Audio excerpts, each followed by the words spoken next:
Abra os meus olhos para ver a beleza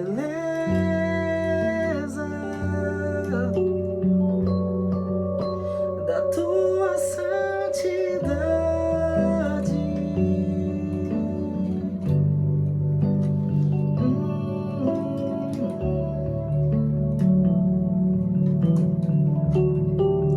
Quero ver os contornos de seu rosto, contemplar até os poros de sua pele e todo o esplendor da glória. Em ti hei de encontrar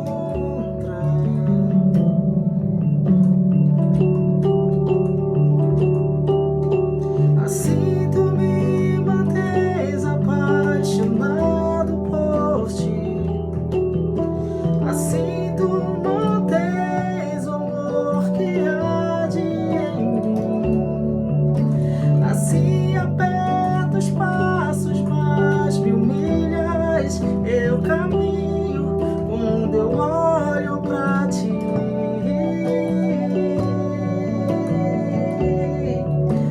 Assim tu me mantens apaixonado por ti, assim tu mantens o amor que há de em mim, assim aperta os passos, mas me humilhas, eu caminho quando eu olho pra ti.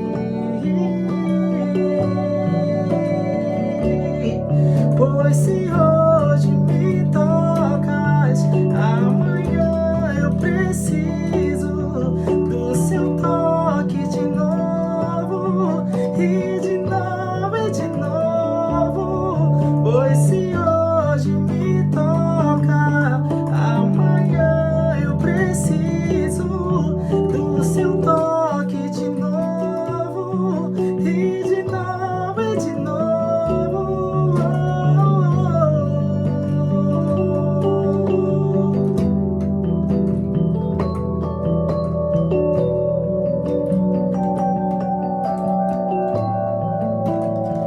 É o seu toque que me faz ver, me faz ver, me faz ver. Sem o teu toque eu não enxergo nada, tudo é escuro, tudo embaçado. É o seu toque que me faz ver, me faz ver, me faz ver. Sem o teu toque eu não enxergo nada, tudo é escuro, tudo embaçado. É o seu toque que me faz ver, me faz ver, me faz ver. Sem o teu toque eu não enxergo nada, tudo é escuro, tudo embaçado. Faça as escamas caírem ao chão, faça as escamas caírem ao chão, faça as escamas caírem ao chão. Assim eu te vejo nitidamente.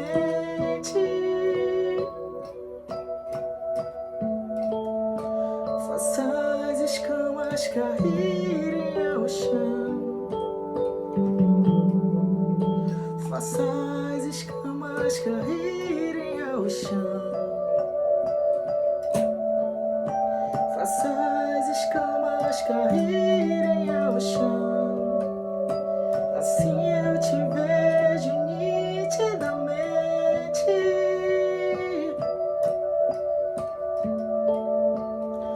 É o seu toque que me faz ver, me faz ver, me faz ver. Sem o teu toque eu não enxergo nada, tudo é escuro, tudo embaçado. É o seu toque que me faz ver, me faz ver, me faz ver. Sem o teu toque eu não enxergo nada, tudo é escuro, tudo embaçado. E esse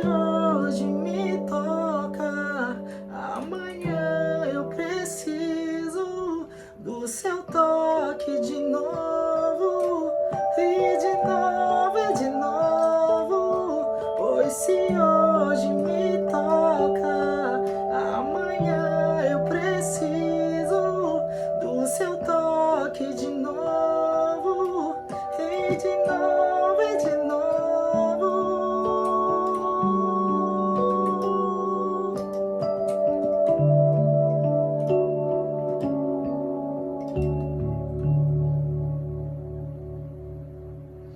Glória a Deus. Louvado seja o nome do Senhor. Gente, estamos mais aqui para um novo episódio da série Contemplação. Terceiro episódio. Cara, eu podia pegar vários trechos dessa música, mas olha um dos trechos que ela fala. Eu quero ver a beleza da tua glória. Contemplar. O que eu mais quero é ver as nuances da tua face. O que eu mais desejo é ver os poros de sua pele e todo o esplendor da glória. Somente em ti eu irei de encontrar. Não encontro em nada, não encontro em ninguém, não encontro em nenhuma filosofia, em nenhuma conclusão, em nenhum teorema. Em ti eu hei de encontrar. Quero ver os contornos da tua face. Para eu ver os contornos da tua face e os poros da sua pele, eu preciso estar muito próximo. Eu preciso estar bem perto. Eu não consigo contemplar os poros da pele de alguém que está distante. Então o que eu preciso fazer? Eu preciso mergulhar. Eu preciso andar até. E Jesus fala o quê? Vinde a mim. Se aproxime. Hoje eu não sou mais um Deus distante. Eu não escolhi mais habitar em templos feitos por mãos humanas. Hoje eu habito dentro.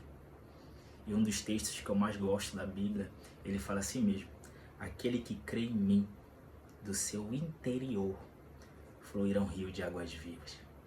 Então escolha se aproximar. E sabe o que é melhor? Ele fez com que isso fosse possível. E é Ele que age até hoje. É por isso que ao longo de toda a série a gente está falando, olha, eu fui encontrado. É Ele que mantém, como diz o louvor. É Ele que faz. É Ele que começa a boa obra. É Ele o meio, é Ele o fim. E eu vou ler um texto da Bíblia que fala um pouco a respeito disso. Está lá em Provérbios, no capítulo 25.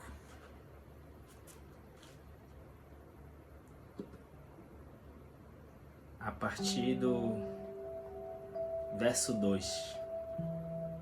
Provérbios 25, no verso 2 diz assim mesmo: a glória de Deus é ocultar certas coisas. Tentar descobri-las é a glória dos reis. Eu gosto de uma outra versão que ele fala assim mesmo: a glória de Deus é ocultar certas coisas, mas é a glória dos reis esquadrinhá-las. Lembra que eu falei que para a gente ver os poros de alguém, para a gente contemplar a beleza de alguém, para a gente ver as nuances do seu rosto, a gente precisa estar perto? E essa palavra esquadrinhar, ela fala sobre isso. É como se nós fosse uma palavra que remete a alguém que é um arqueólogo, por exemplo, que vai ali nos detalhes, buscando as nuances, as ramificações, as coisas no seu maior perfeccionismo detalhista, achar e encontrar. E esse é um privilégio de todo mundo, mas só tem esse desejo, essa ânsia, essa ambição no coração aquele que sabe que tem mentalidade de rei.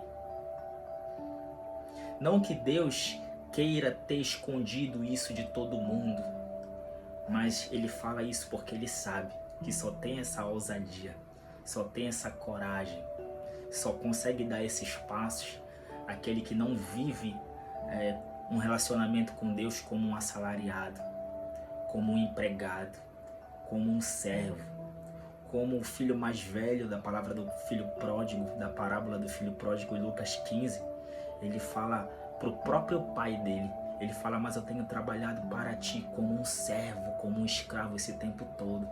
Ou seja, essa mentalidade de filho não consegue esquadrinhar as nuances de Deus. Não porque Deus não quer, mas porque ele não tem a expansão da mente, o arrependimento, a metanoia, a mudança de mente para entender que foi a obra completa de Deus que nos permitiu isso. E Deus quis assim. Sabe o que essa história de reis esquadrinhar me lembra? Eu sempre gosto da analogia, e isso é uma analogia, um simbolismo. Não quer dizer que todos os detalhes são absolutos e certeiros plenamente. Eu gosto de fazer a analogia de João e Pedro. Lembra que o louvor diz assim mesmo: olha, eu quero ver os poros do seu rosto, contemplar a beleza da sua glória, e em ti hei de encontrar. Isso me remete muito ao perfil de cristão, ou de filho de Deus, ou de igreja, ou de mentalidade, tanto de Pedro quanto de João, e a diferença entre eles. A Bíblia fala que logo quando Jesus ressuscitou, ele aparece para Maria Madalena, e Maria Madalena vai até os discípulos para contar essa novidade para eles. E ela chega e ela fala para os discípulos. E a Bíblia fala que Pedro saiu na frente para ir até o sepulcro, para ver se realmente aquele relato dela era verdadeiro, era genuíno. E a Bíblia fala que João sai depois. Só que quando a gente olha o perfil de cada um, a gente pode usar a analogia de que Pedro era a igreja ou o cristão do serviço, do braçal, das próprias obras, dos esforços. E João, nós podemos usar essa referência análoga como a igreja do coração, a igreja do sentimento, a igreja que sabe que é o discípulo amado por Deus e é a igreja que repousa a sua cabeça sobre os peitos de Jesus. Ou seja, João consegue ouvir os batimentos. Pegou? Lembra que eu disse que a gente precisa estar perto para a gente ver os poros, para a gente ver os contornos? Então, é a diferença da igreja Pedro para a igreja João. E a Bíblia diz que Pedro sai na frente e João sai logo depois. Só que João chega primeiro lá, porque a igreja do coração, a igreja do sentimento, a igreja que sabe que é amada por Deus, ela sempre vai chegar na frente da igreja que é meritocrática, que ela remete às suas bênçãos, aos seus benefícios, à bondade de Deus, aquilo que ela faz ou deixa de fazer. A igreja do coração não, ela só sabe dizer, olha, eu sei que eu sou amado por Deus, e eu sabendo que eu sou amado por Deus, eu posso inclinar minha cabeça e ouvir aqui os sentimentos, a respiração do meu amado. E a Bíblia fala que João chega primeiro. Aí Pedro vai olhar e ele vê o sepulcro aberto, vazio e crê. Só que João vai olhar também, logo em seguida. Só que a Bíblia, nenhum detalhe na Bíblia é insignificante. Aí a Bíblia troca a palavra quando ela vai falar sobre João. E ela fala que João não somente vê, mas João esquadrinha tudo, nos detalhes. Lembra que eu falei do arqueólogo?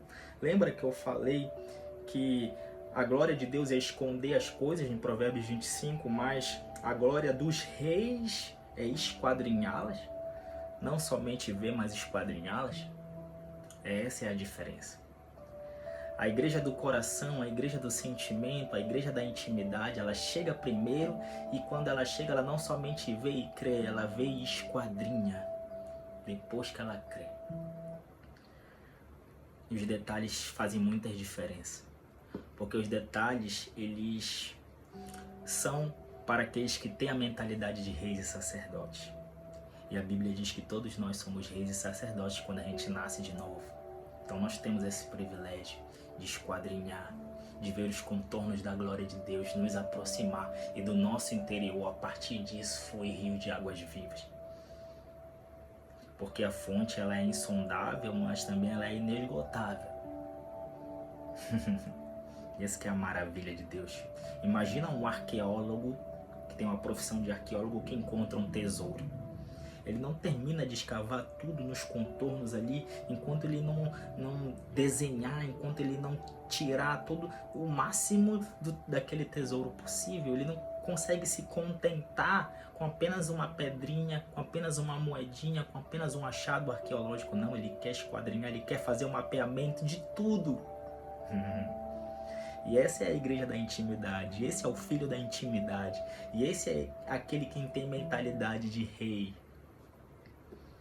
Usando mais uma analogia, mais uma referência a respeito da diferença, e aqui eu não estou querendo menosprezar um discípulo do outro, mas eu estou dizendo que a gente pode acessar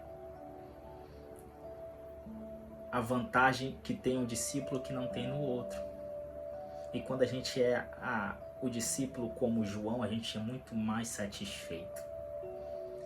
A gente é muito mais contente com a vida que a gente está se relacionando com Deus. Porque a gente consegue ouvir a respiração de Deus.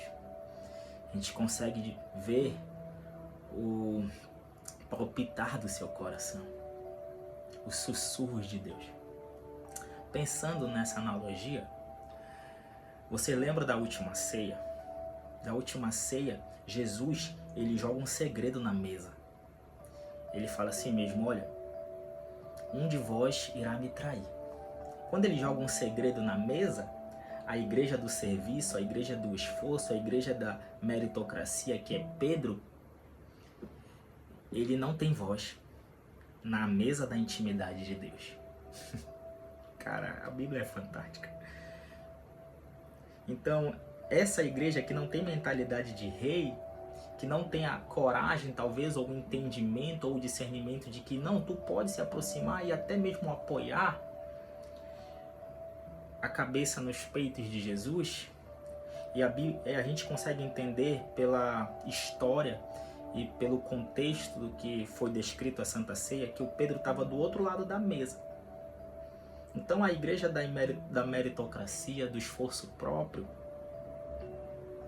que às vezes não consegue acessar, ele não tem voz na mesa da intimidade de Deus. Então a Bíblia fala que o próprio Pedro olha para João, ele fala você para ele. Porque aquilo que eu não tenho voz, você tem, porque você está perto. Você consegue ouvir os sussurros dele.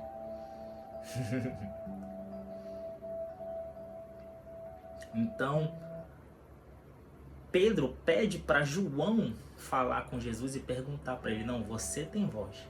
Você tem autoridade para fazer isso. Você tem a herança suficiente, você tem a mentalidade, você está próximo o suficiente para fazer essa... E eu estou aqui do outro lado da mesa, mas você está aí do ladinho. Você pode perguntar para ele. Você pode sussurrar nos ouvidos dele e ele pode te responder esse segredo. Que eu que estou distante, talvez não possa. Então percebe como a gente pode andar na vida com Deus?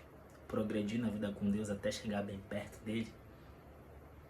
Eu gosto de uma história da Bíblia que ela fala assim mesmo, que o sumo sacerdote da época ali mosaica, a Bíblia fala que o pano das suas vestes, eu já expliquei isso aqui em outras séries daqui do canal, o pano das vestes dele tinha que ser de linho fino, que não pudesse o fazê-lo suar.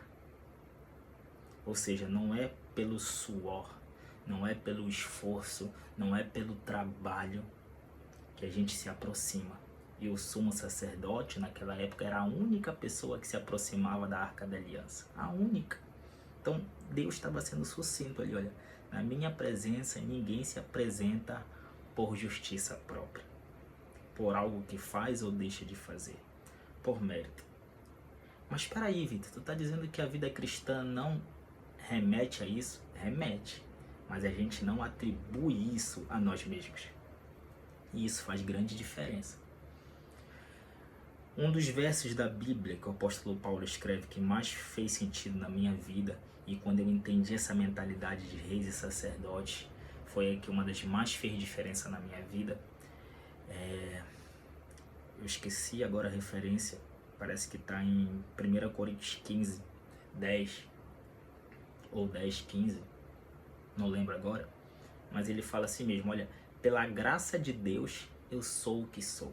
Então tudo isso daí, qualquer coisa que eu possa imaginar que possa querer me definir, que possa querer me enaltecer, eu fui para o terceiro céu, eu vi coisas inefáveis, eu sentei aos pés de Gamaliel, aprendi ali na sinagoga com os principais rabinos e mestres da minha época, eu era da tribo de Benjamim, qualquer coisa, isso não me define.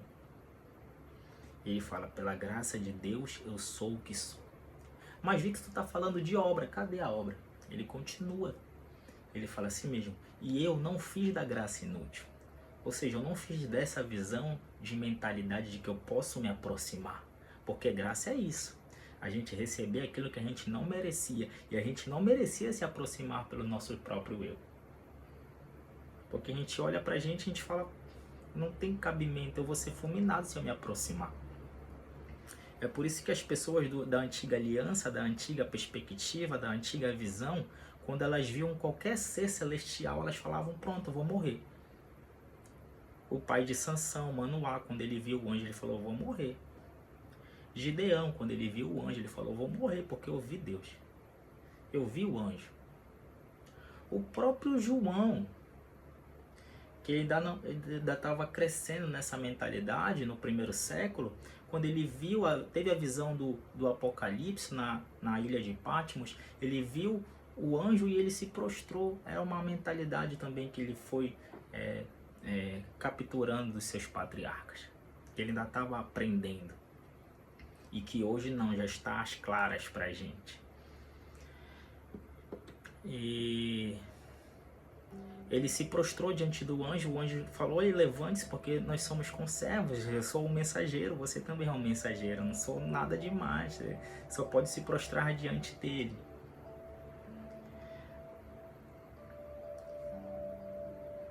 Então, o apóstolo Paulo, ele prossegue em 1 Coríntios, ele fala assim mesmo, pela graça de Deus eu sou o que sou. É isso que eu sou. E eu não fiz da graça inútil. Antes eu trabalhei mais do que todos. Contudo, não eu, mas a graça de Deus que opera em mim eficazmente. Tá vendo como a gente não atribui, a gente recebe a matéria-prima para trabalhar mais do que todos, quando a gente capta essa visão de filho amado, de igreja da intimidade, de igreja que pode se aproximar para ver as nuances de Deus, para ver os poros de Deus, para ver os contornos da sua face, a beleza da sua glória, por causa do sangue que foi derramado. E hoje nós estamos redimidos e revestidos do sangue. E é por isso que a gente pode se aproximar. E quando a gente tem essa mentalidade, a gente recebe a força, o poder, a autoridade, a substância para trabalhar mais do que todos. Contudo, não é a gente. Contudo, é tudo por causa da graça de Deus, que ela opera em nós, nos dando essa consciência, nos dando essa interpretação, nos dando essa força, nos dando essa coragem, essa autoridade e ousadia, que faz com que os frutos do Espírito emanem através da nossa vida e a gente consegue trabalhar mais do que todos, mas de forma que a graça de Deus recebe toda a eficácia, todo o mérito, toda a justiça, todos os privilégios. Não cabe, não concede, não se resume a nós. Mas a graça de Deus, ela opera em nós. Porque hoje nós somos moradas do Espírito Santo. De forma eficaz. Essa é a grande diferença. Isso é o que a gente consegue enxergar, vivenciar, experienciar, contemplando. Que é o seu toque que me faz ver. Sem o teu toque eu não enxergo nada, tudo era escuro, mas o Senhor descortinou o véu. O Senhor tirou aquilo que... Lembra quando Jesus foi curar um cego e Jesus passou lodo nele, mandou ele se lavar, e a Bíblia diz que ele ainda enxergava embaçado? Por quê? Porque a revelação ainda estava acontecendo. Jesus ainda estava escrevendo a história, Jesus não tinha morrido ainda. Mas depois ele foi recuperando e ele conseguiu enxergar plenamente. E assim como o maná, que o povo de Israel recebia todo dia, todas as vezes que a gente, como um arqueólogo, quando a gente vai esquadrinhar, quando a gente vai mergulhar, quando a gente vai com aquela vassourinha lá limpando, quando a gente tem o maior cuidado para não quebrar nada, mas a gente vai começar a enxergar, a ver, não tem como aquilo não tomar conta da nossa vida e a gente não virar um fruto daquilo. Não tenho o que dizer mais a respeito dessa obra, a respeito dessa beleza, a respeito dessa profundidade. Espero que vocês possam ter entendido e que vocês consigam ter o privilégio de viver essa oportunidade. Que não tem nada neste mundo parecido. Vive essa mentalidade, gente. É a maior satisfação. É a maior gratidão. É o maior privilégio que a gente pode receber. De ver os contornos daquele que nos criou. Daquele que sabe separar um átomo, que criou as nossas células, que sabe o funcionamento de todo o nosso organismo nos detalhes, não somente da complexidade do ser humano, mas dos céus, da terra e do universo. Você não vai se arrepender. Pode se aproximar, contempla e vai. Porque, como diz a música, as escamas dos nossos olhos pode tirar, Deus. Eu não aceito mais viver essa vida de escravo, essa vida de culpado, essa vida de réu. Eu quero viver uma vida de rei, esquadrinhando tudo que o Senhor tem para oferecer, para proporcionar e para nos conduzir. Esse é o meu desejo, esse é o meu pedido, todos os dias nas minhas orações. E é o que eu anseio para cada um de vocês também. Fique com Deus. A paz.